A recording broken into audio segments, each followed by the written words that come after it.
Hello, everyone. Dr. Vicky here, speaking to you from the Seeds of Transformation Healing Center.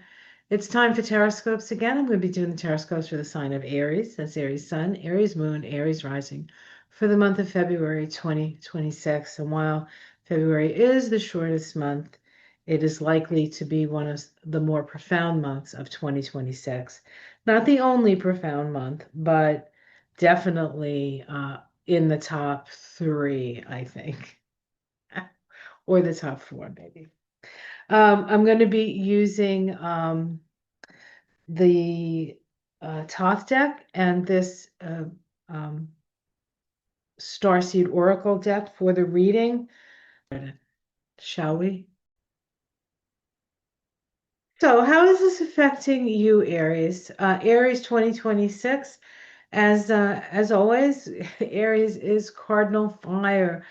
Cardinal signs start the seasons, and of course, Aries starts here in the Northern Hemisphere, the season of spring, and in the Southern Hemisphere, the season of fall. Um, it is the mantra for Aries is I am. And your ruling planet, of course, is the planet Mars. And your symbol, the ram.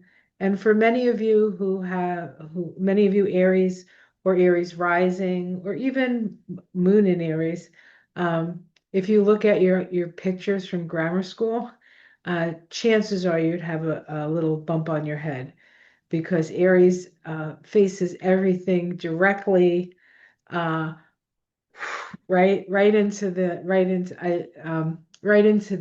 wall, so to speak. I have two Aries stories that I want to share with you.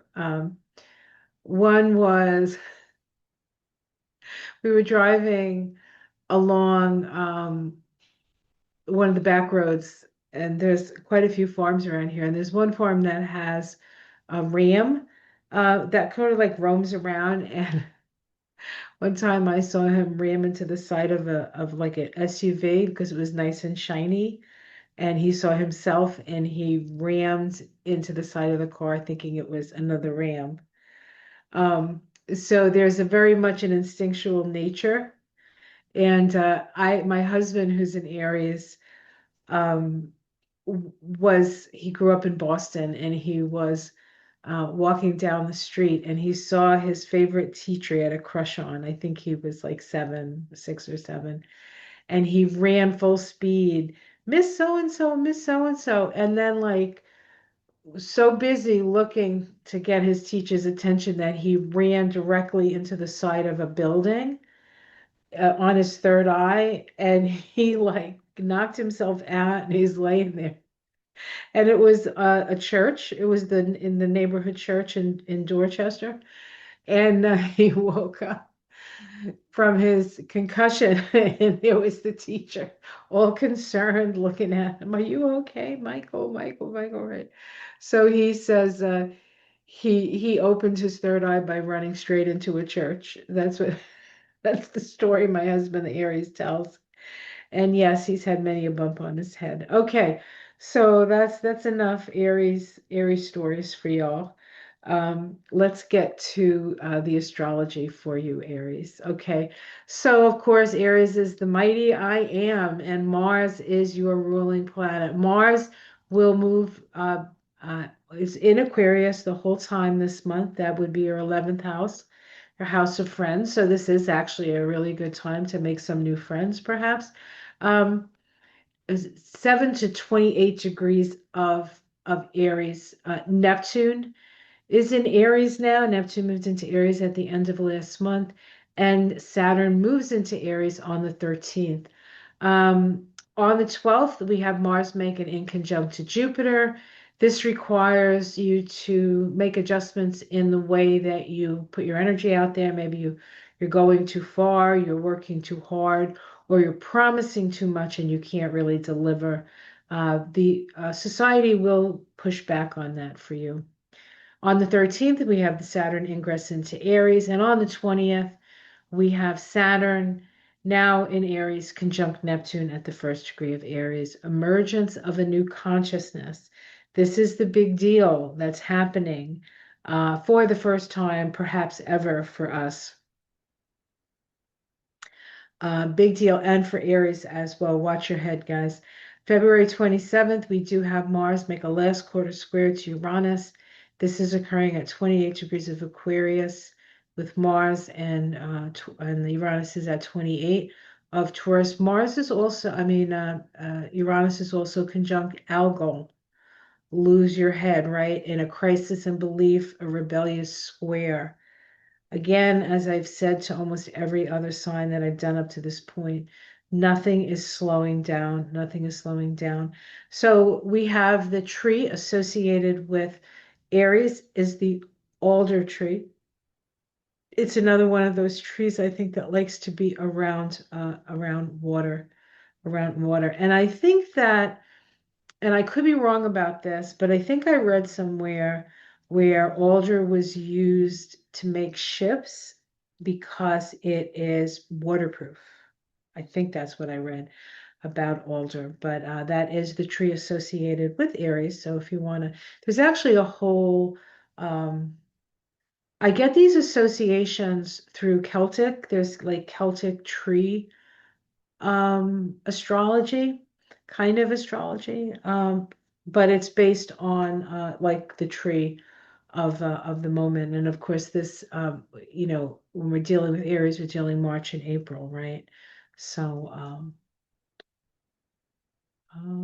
that's that. So if you want to know where more information about the trees and stuff, there's actually a Celtic tree oracle that you can get, and it has the information and the Celtic names and the Ogham and all that stuff. It's pretty interesting. All right, so let's look what we have here. We have Saturn, of course, moving into your sign in that first house, meeting up with Neptune. This is we're in a 1 year, right? 10 1 year, and we're planting seeds. Now we are in a 12-3 vibration month year combination, which means that we are learning what we have power over and what we don't have power over. We're learning to trust spirit, to connect with spirit in this energy, and to when you can't do anything else, you can still work on yourself. So I think that's one of the lessons of the 13 of the 12-13, the 12-3 energy anyway. We do have a full moon that's on February 1st. The full moon has the moon in Leo. For you, that is your fifth house of romance and children and love and creative self-expression, with the sun, of course, being in your 11th house of friends, associations, groups, um, like-minded people. So you have the full moon, and then later on the 17th, you have a new moon solar eclipse. Yes, we are in eclipse season. Boy, it seems to come on faster and faster, doesn't it? And this is a new moon solar eclipse at 29 degrees of Aquarius. I believe the path of totality goes over Spain and Portugal and the ocean. It sort of loops around. I think it does pass Greenland. So we know we're feeling all this Greenland energy, right? So it sort of swoops like that and then sort of like ends in Spain and Portugal. So if you happen to live there, take note. Take note. You'll actually be able to, I think, see the eclipse. I think it's happening during the day. Okay. Um, we also have the sun, of course, start in your 11th house, and then once it moves into Pisces, be in your 12th house. We have Mercury starting in in the 11th house in Aquarius, but quickly moves into Pisces, I think on the 6th, and then doesn't go retrograde till the end of the month, 23rd. And so it's in Pisces for most of the month, and it will be exiting the month retrograde. And so we'll have that retrograde into March as well. All the Mercury retrogrades this year are in water signs, fire person. And so you're going to be feeling a lot of feels, not just anger, but got all kinds of feels. All right. The sun in Pisces, of course, is the 12th house. That's the house of dreams. With Mercury retrograde there, and also Venus will be there. Saturn will have already moved out by this time, so we don't have to, we can almost ignore the fact that Saturn is there right now because it's going to be in your first house. So you're going to have Venus and Mercury retrograde and the sun and the north node of the moon, by the way, all in that 12th house of your connection to spirit. So it's very important that you stay connected. Uranus stations direct this month. It's still in your second house, and Jupiter is retrograde in your fourth house. So might be doing some renovations in your house. Maybe going, oh, it's in Cancer, so some family stuff, some family heirlooms, or maybe you're getting rid of some old family furniture that, is, you want to give it away or you want to, give it off to the next, to somebody else, right? To enjoy. You're not like holding on to things, right? You're trying to free yourself up a little bit from the family stuff. Um, Jupiter is an archetype of family, and of course, I mean, Cancer is an archetype of family, and Jupiter is an archetype of freedom. So we got to keep that in mind as well. All right, I think that's all I want to say about that. Let's get into the card reading, shall we? So I'm using the Thoth deck mainly because of that Uranus Neptune conjunction in your sign, in the first degree of your sign. So let me know if you run into any churches. Oh my goodness.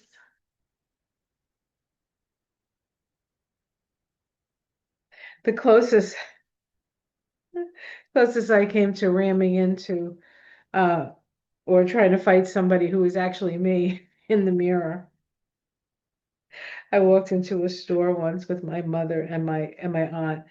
I think they were looking for, I think my cousin was getting married, so I was about 12. My cousin was getting married and they were looking for mother of the bride dress. My aunt was looking for mother of the bride dress. And she went with my mother and they walked into the store and I'm walking behind them.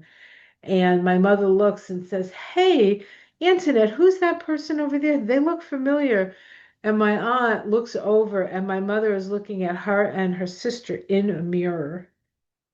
And my aunt starts to laugh and they both start to laugh hysterically. And then we have to leave the store because they pee in their pants.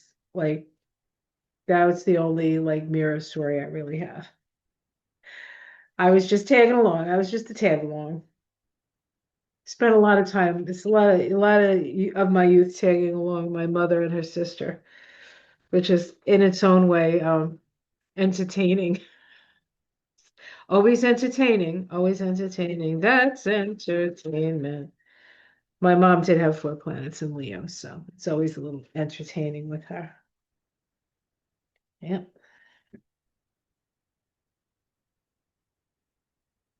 Okay. We start with the star. It actually was upside down. I don't read upside down cards generally, but I will mention what I think that might be. This is the card of America, right? This is the card of democracy. This is the hope of equality. It's Aquarius, right? So we start with this Aquarius energy. Now, at the end of January, all the planets, the sun, Mercury, Venus, Mars, all the personal planets conjoined Pluto towards the end of last month. And so they're starting these synodic cycles. And Pluto is in Aquarius. And of course, there's a lot of planets in Aquarius. So the planets are all sort of moving together. So we're having these groupings. First, it started in Capricorn, then it moves into Aquarius, and it's going to move into Pisces, and then it's going to move into Aries, right? And so there's going to be this big sweep coming in 2026. And I feel like at the point where you are right now, you're questioning, will it survive? Can we really do that? Can we really have a world based on humanitarianism? Um, what is that? Human rights, human rights, the right to breathe air, the right to have a safe place, all of that, right? Okay, let's see what challenges that. We have the Hermit. This is wisdom. As a challenge to that star card, I say, do we have what it takes? Do we have the knowledge? Do we have, um, I would say we definitely have the knowledge. Um, and this is in the Kabbalah, this is the card of it's called the intelligence of will. The intelligence of will, that we create our world by our own hand. And so the question is, can we do it? Can we save the democracy? Underneath, we have lust. This is the strength card, and I'm just going to cover up her little chuckles there. We have the strength card. And so at the root, we have this is a Leo card. So at the root is our heart and our strength. Our strength is our heart. Our strength is our ability to love. Our strength is our ability to self-express. Self-express. In the past, we have the Four of Wands. This is an energy of completion. We have the Aries energy there. So you have just recently completed something. Um,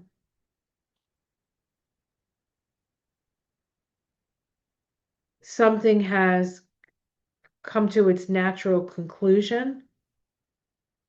Let's see what's in the sky. The good works are in the sky. So this is about, I love this card. This is one of my favorite cards in the deck. Mars in Capricorn. You see that? See the Mars up there, and there's a Capricorn. Mars is exalted in Capricorn because it utilizes the energy of Mars in a system that's stable and well structured. And so, because this is a Mars energy and you're a Mars ruled sign, um,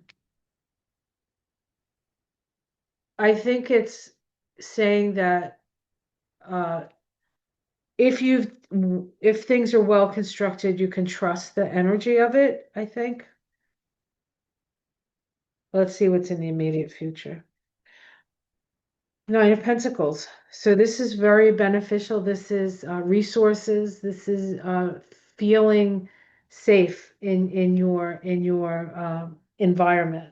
Feeling safe in your environment. I feel like with the completion card in the past and the Three of Pentacles in the sky, and then the gain card or the Nine of Pentacles in this deck, it's called gain, in the immediate future. I feel like you've actually done the work, that you've put down the foundations. Now, this can apply to that Mercury, I mean that Neptune Saturn conjunction. Aries is the I am, it's a focused intention. And so if you have a good idea of what it is that you want to bring forth, you will bring it forth. This is going to be a good month for you. Um, how it's seen from the outside. Well, this is the card of the month, isn't it? That you're not, that you're standing still maybe, but that you are connected to spirit. See, he is connected to spirit. Some people may feel like you're sacrificing something. As long as you're connected to spirit, you're not sacrificing. You're getting the most important part of this, I think. Your domestic situation. Oh, the Six of Cups. This is usually, it's called pleasure in this deck, but it's associated with children and family. So you might actually have some family get-togethers in February, and you'll feel good about it. It's good stuff. Hopes and fears, yeah, oppression. Yeah, of course, not a hope for an Aries. It is a fear for an Aries, but it's a fear for all of us because we are honestly being oppressed. Let's see the outcome. We have the Five of Cups, so there is going to be some emotional disappointment. Something is not going to go your way exactly. Let's see what else we get. I always pick to see. We have the Four of Pentacles. That's power. So where you may not have emotional contentment this month, you should have some financial contentment. And so let's see, luxury. Don't get caught up in the accoutrement of wealth or the accoutrement of power or the accoutrement of um, being too comfortable. Okay, I think that's a bit of a warning because then we can get what's complacent. And it's not about being complacent. It is not about being, it is being about focused now. Underneath it all, we have the Hierophant. This is the small, still voice within your head. Please listen. The Two of Wands, Dominion. This is another Aries card. Have dominion. Have dominion over your creativity. Know what you want to do with your creativity. And the Two of Cups, love. So, yeah. I would say the biggest challenge in this reading, and this is a very good reading for you, Aries, is the last bunch of cards that came up. Um,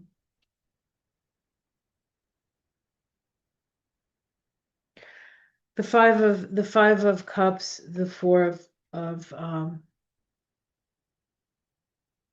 these three cards together can also be you being disgusted with those who are not helping the people who need help. This could be a disgust on your part as well. So but if you happen to be in a situation where you have access, there is abundance around you, you don't want to take that for granted and you don't want to become complacent. It's not about complacency, it's about listening to that small, still voice. All right, excellent. Let's see what the Starseed Oracle has to say for Aries. Oops. Wow, those are interesting cards.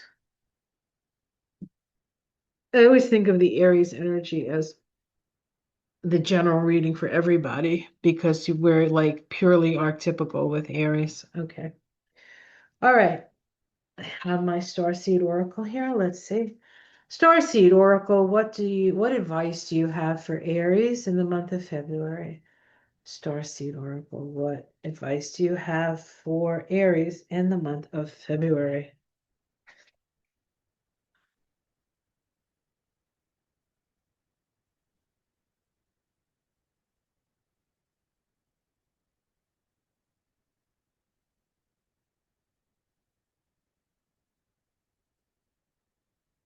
Okay, got a nice shuffle.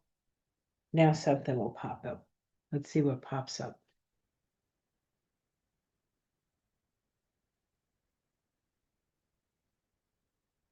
I wore this because of the shield, and it's got a little red stone in the middle. And then these pearls symbolize Pisces, and this symbolizes Aries to me. And so with Saturn moving into Aries from Pisces, what pearl of wisdom have you learned?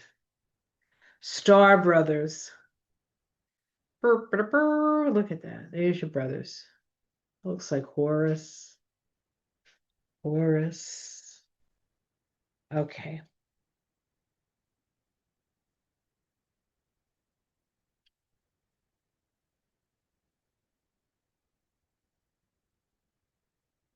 Horus energy. Protection, loyalty, safety, and trust. You're more protected than you can imagine. It's safe to open the back of your heart. You're being called to be open to receive a new level of support now from those in your life and from the benevolent beings you're connected with. Through ancestral patterning, current life traumas, and past life karmic impressions, many of us have become mistrustful and suspicious of loyalty and have blocks when it comes to receiving support. We've learned that we need to go at life alone, that it's not safe to let our guard down and open our heart, that the world isn't a friendly place. The Star Brothers want you to have a new experience of life on earth. They want you to feel deeply secure and safe. And even if you're going through a difficult time, They want you to hand over your fears to them, to see them as opportunities to let in more love.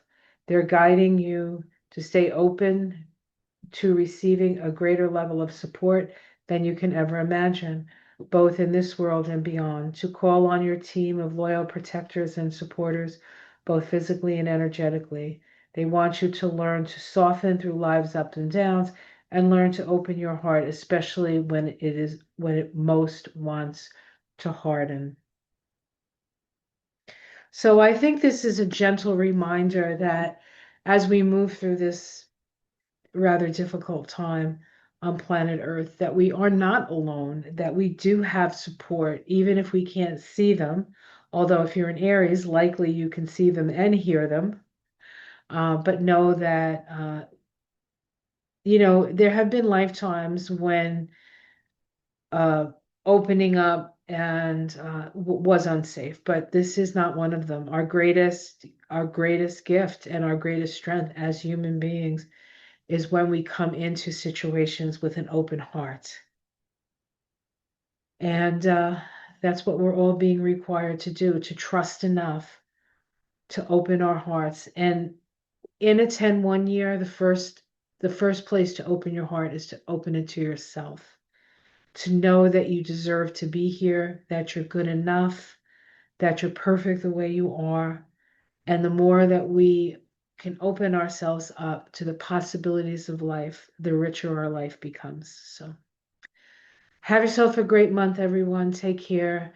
I'm going to be starting a new introduction to the Kabbalah group that will be happening in May. I believe it's May 7th. It's Thursday evenings, 7 to 9 for 6 consecutive Thursdays.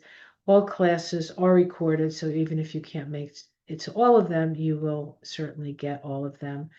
I also am starting a beginner's astrology course in February. That's going to be on Monday evenings.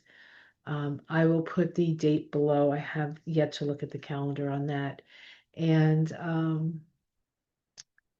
I think that's it for the time being anyway. Oh, Mystic Sisters, Saturday nights. I will put the February schedule below as well. It'll either be on my channel, or if it's not on my channel, it's on Ona's channel. But like I said, I will put the schedule below if you want to know. If you want to be in the know.